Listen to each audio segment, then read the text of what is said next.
Hey, this is Chris. Just wanted to extend that last video a little bit, the one about the true Sabbath, and think a little bit about what the Jews were doing. How did they get to the point where they were going to the synagogues on the Sabbath when Torah so clearly says that you are not to leave your house on the Sabbath. You're not to go anywhere. You're not to do any work.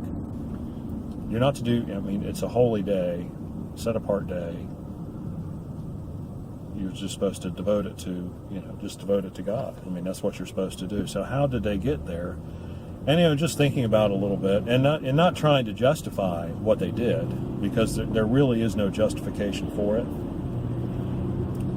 Because, they were the Jews and they were given the law and they should have known what it said and they should have adhered to what it said. But I can imagine that around the time of the exile, when Jerusalem was destroyed, and the people of Israel, the northern kingdom had been carried away much earlier, but then Judah and Benjamin were carried away by the Babylonians, and so they weren't in Jerusalem anymore. There was no temple.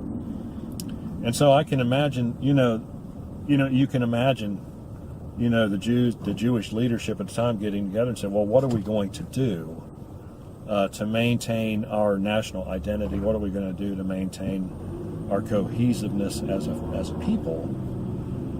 And so I'm sure out of that discussion or discussions was born the idea of having synagogues where, at least people could come and meet once a week as Jews and learn the law, keep their identity as being a Jew.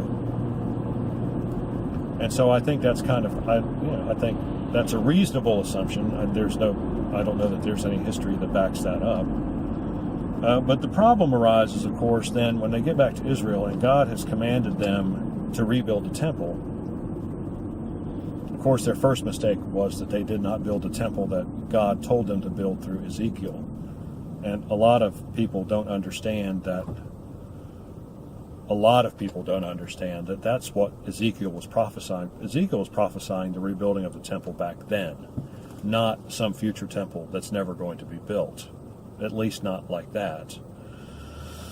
And so they didn't do that, and then they also did not, after they did get the temple back together and rebuilt, they did not abandon the synagogue idea, and they did not gather for the feasts as it was prescribed. Some Jews did, but I guess evidently a lot didn't. And so the command of the Sabbath was subverted in order to continue the synagogue meeting. So that's how they got to where they were, and so that pattern persisted until Jesus was born and lived and died and was risen and rose again. And then finally it was, and of course it persists to this day, right? It just doesn't persist. It's in Israel too, but it's all around the world. But there's still no temple, so. But anyway, I just thought it was interesting to kind of think that through and see how something that begins as something with a good intention ends up being something that's very destructive. And so I think, Christians should take a cue from that and start thinking about what the Bible actually says about things rather than what they have done since they were children, or what their grandparents did, or what they think should be done. God gave a command in Exodus 16 that no one was to leave their home, that it was to be a holy solemn day to the Lord, a Sabbath to the Lord. And Israel broke that law as a nation. That's part of the reason why they ended up where they ended up. And so, when Jesus came, that's what he found.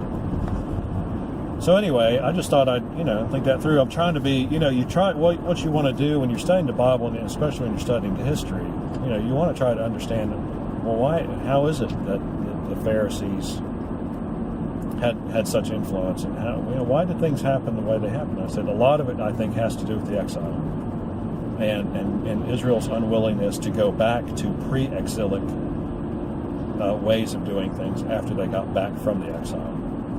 But anyway, if you have any questions or comments about that, if you want to talk about that a little bit, what do you think?